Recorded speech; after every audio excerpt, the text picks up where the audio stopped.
Next, I'd like to invite up Joe Craig.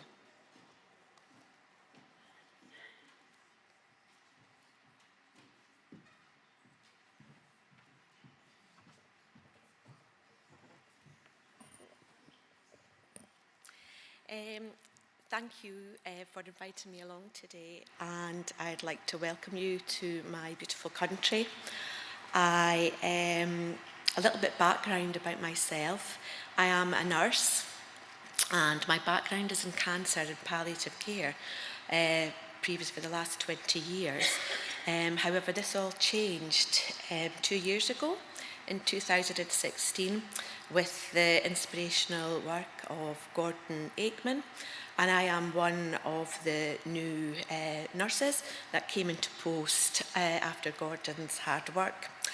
And I'm not ashamed to admit it, but I've been really affected by this patient group that I look after. And this is because this is such a devastating diagnosis. It is terminal with no curative intent, and we're dealing with an unpredictable future. So dealing with that, and also the massive burden of symptoms that these patients experience, I just want to explain to you why I've put myself up here and why I am here today to share our story and talk to you why I got involved with the use of cannabis extract spray, which is Sativex, in this situation. So what I want to talk about today and hope to get an understanding of is what is cannabis, what the model that we used in Tayside, and I'm going to explain a bit about that, and the future hopes for this. And I'm hoping also to dispel myths and presumptions around cannabis and why this needs to be licensed across the world for use in ALS, MND. So firstly, I actually thought I was a bit streetwise, but I think I've led a bit of a sheltered life, because what we're talking about, what is cannabis? I mean, my interpretation of cannabis is it's something that's found on the streets. It was illegal and it was used for recreational use. However, what it is a generic name for a drug made from the cannabis plants, and it's an annual dioecious flowering herb which is grown specific to Central Asia. And all that means is that there's male and female plants that produce the flowers. So some of you may be familiar with this, but as a drug, it usually comes in the form of marijuana, which is dried flowered buds. There is hashish, which is the resin form, and there's also various extracts which are collectively known as hashish oil. How this works is that cannabis plants produce a group of chemicals called cannabinoids. So what are cannabinoids? It's a class of diverse chemical compounds that act on cannabinoid receptors in cells that alter neurotransmitter release in the brain. And there are 3 types of these, which I'll explain further, but the first one is the endocannabinoids, which are produced naturally in our bodies. We've got phytocannabinoids, which are the ones that are found in cannabis and some other plants. And we've got the synthetic cannabinoids, which are manufactured artificially. So how does this translate into the body? Well, we have actually cannabinoid receptors located throughout our body, a part of the endocannabinoid system, which is the ECS. And this is involved in a variety of physiological processes. And the ECS is one of the body's largest neurotransmitter networks, which works to achieve homeostasis and is crucial to keep our bodies healthy. And as we know in ALS, MND, it's a neurotransmitter function that begins to misbehave and upsets the homeostasis in our bodies. So endocannabinoids, that's the first type of cannabinoids, and as I said, they're produced naturally in the body. And they're responsible, to name just a few, for motor control, appetite, pain and pleasure, our moods, memories and sleep. Phytocannabinoids. Now, these are at least 113 different cannabinoids which can be isolated from the cannabis plant, but there's also between 400 and 500 terpenes and flavonoids within the plants, and together this is what creates the therapeutic benefits of cannabis. But the principal phytocannabinoids with therapeutic potential is the delta-9 tetrahydrocannabinoid, or THC. And this is the primary psychoactive compound. Also is cannabinoidal, which is known as CBD, and this is another major constitution of the plant.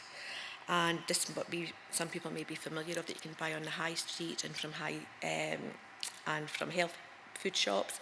But this has got less than 0.2% of cannabinoidal in it, and so really it's maybe more a placebo effect that patients are experiencing when taking this.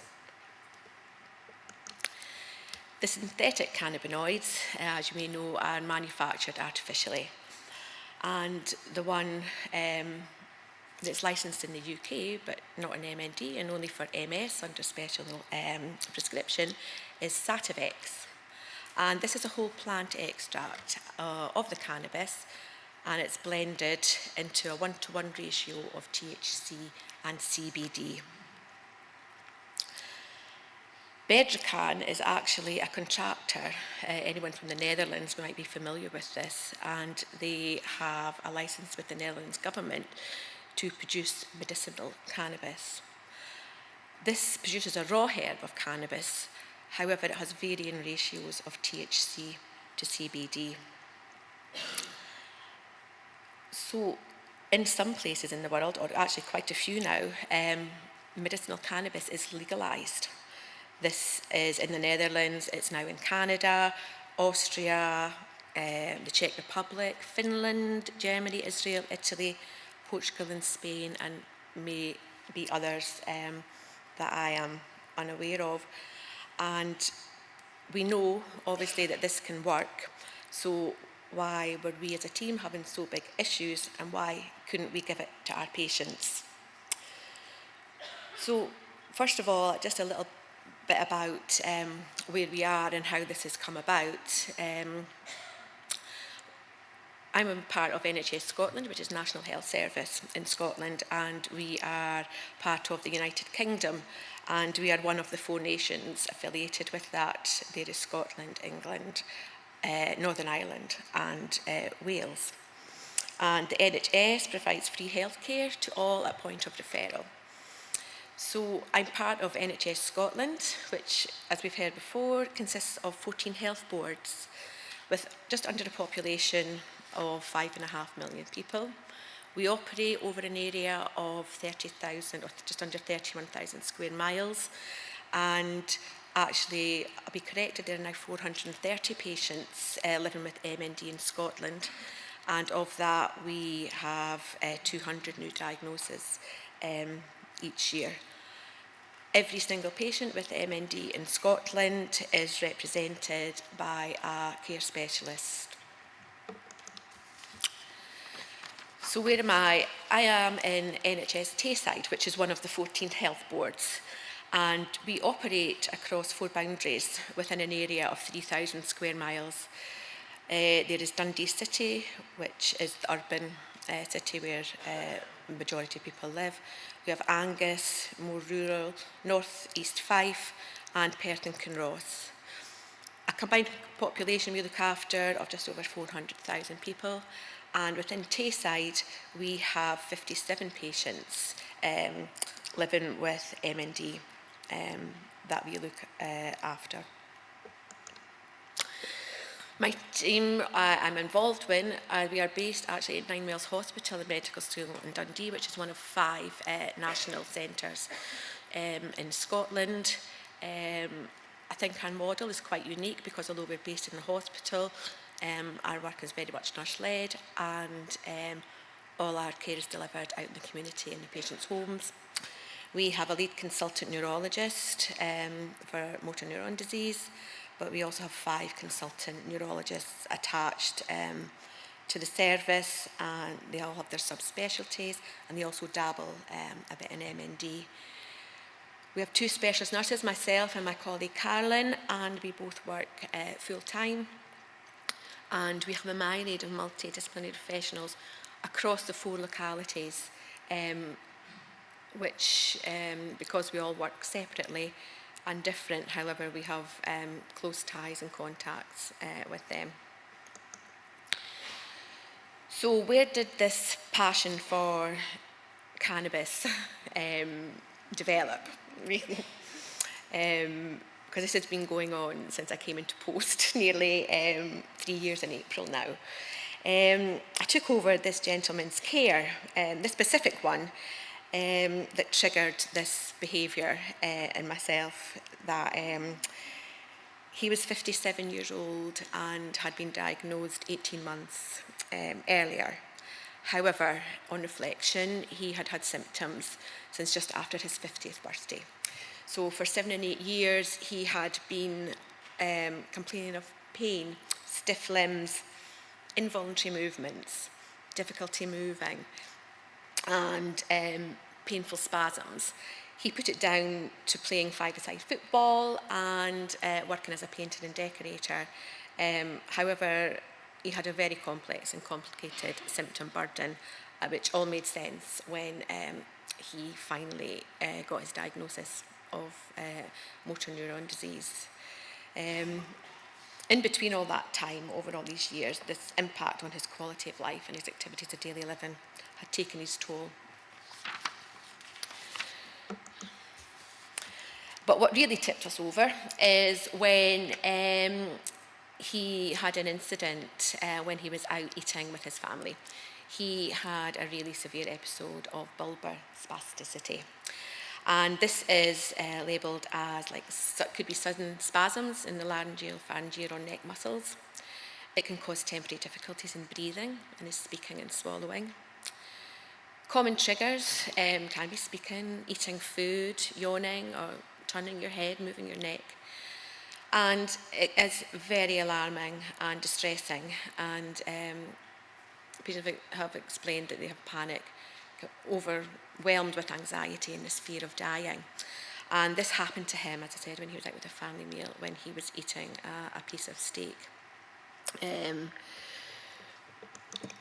And this is when we explored what we could do.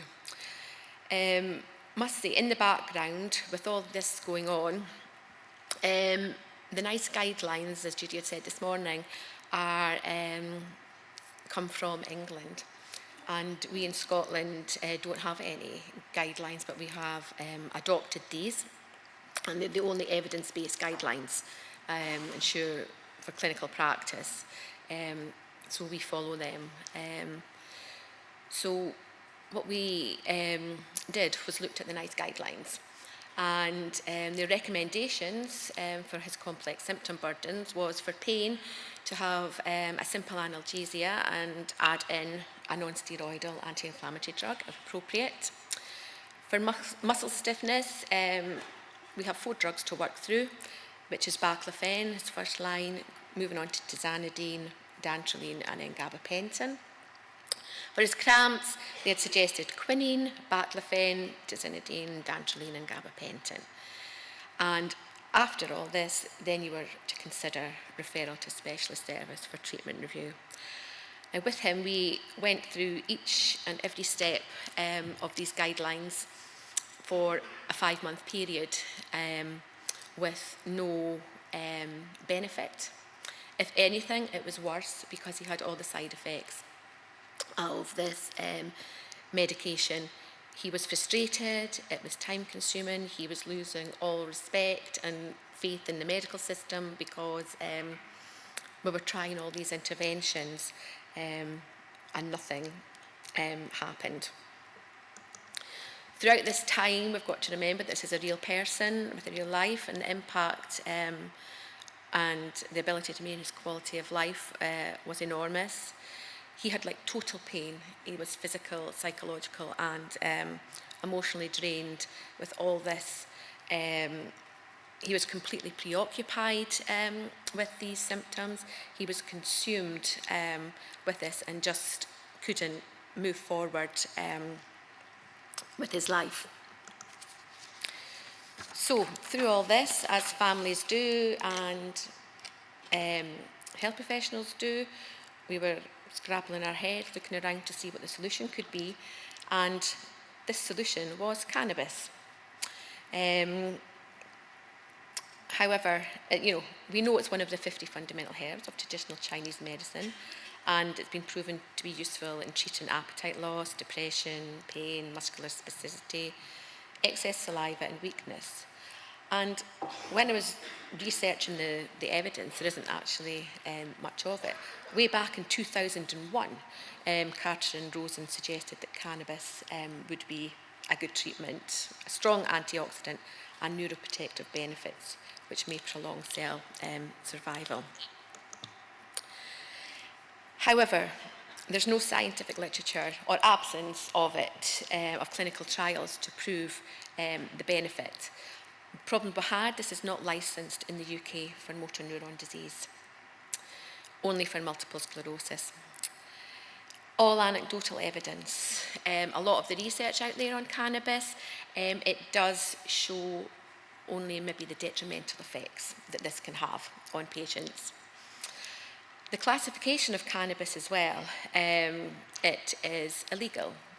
It's highly classified, and this is because of the addictive nature of it, the psychoactive effect, and the recreational use for it.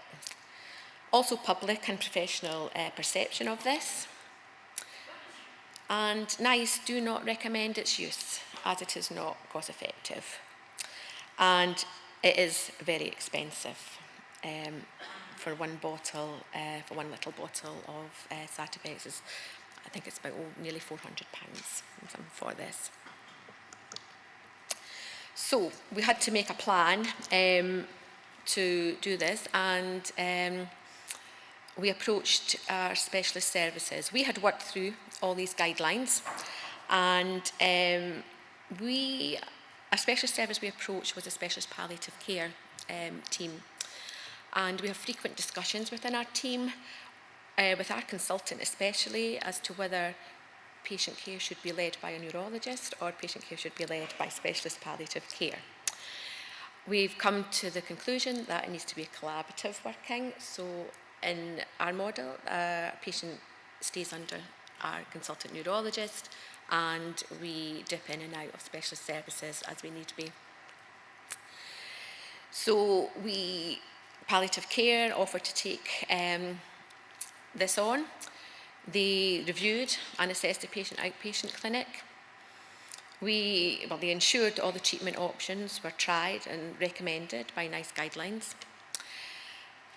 We had to do all that before we had to apply to NHS Tayside for an independent patient treatment request, which is a board that sits every 4 weeks and assesses the suitability, and this can be approved or rejected. This was successfully done, and he was admitted to the specialist palliative care unit for initiation and titration of the Sativex, and the plan was to discharge home after an initial 5-day initiation with a 4-week programme, and he was to be reviewed after 4 weeks. I don't know if that's coming up. There is obviously no guidelines of using Sativex in motor neuron disease, so we again adopted the titration guidelines from the multiple sclerosis programme and the Sativex programme here.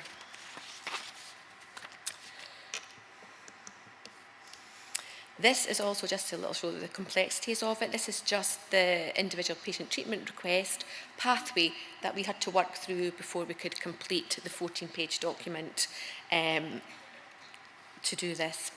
This all takes time, it's onerous, and it is on the responsibility of the consultant to prescribe this and trying to get them to see it as a priority within all the other demands within that was challenging. But the patient experience was phenomenal. He started off with his titration programme and he only got to day 3 with 3 sprays of his Sativex before his symptoms started to resolve and reverse. His cramping decreased, his muscle spasms decreased, his pain disappeared, his sleep improved, his appetite improved, anxiety with a knock-on effect decreased, and his ability to function day to day improved. And surprisingly, in the scheme of all this, he was able to discontinue all his pharmaceutical medication. And he was on a hodgepodge of different medications. He was on tramadol, he was on a non-steroidal ibuprofen. He had worked through the baclofen, the tizanidine, the dantrolene. He was on maximum dose baclofen. He was on gabapentin as well. Excuse me, you've actually run out of time. Oh, have I? Yes. Oh, right. Okay, this is his story. Can I finish quickly? If you have like one slide left. Yeah, I'll let you read that. These are just the patient stories. That we have now had 7 patients on Sativex. I must say not all have had to go through that pathway because some GPs have prescribed off licence. And what we're trying to do is streamline and make sure there's an equity of service for all our patients. And our hopes for the future is that this cannabis will be licensed for MND ALS, available to everyone, address attitudes and behaviours. And finally, I'll just let you read that.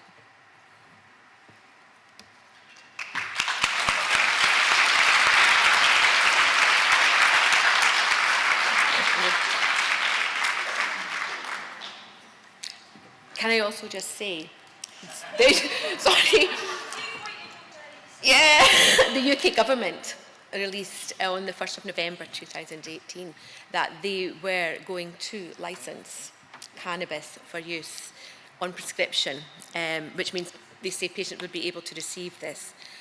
However, this does not include Sativex because it is only for unlicensed cannabis preparations. Thank you. Sorry.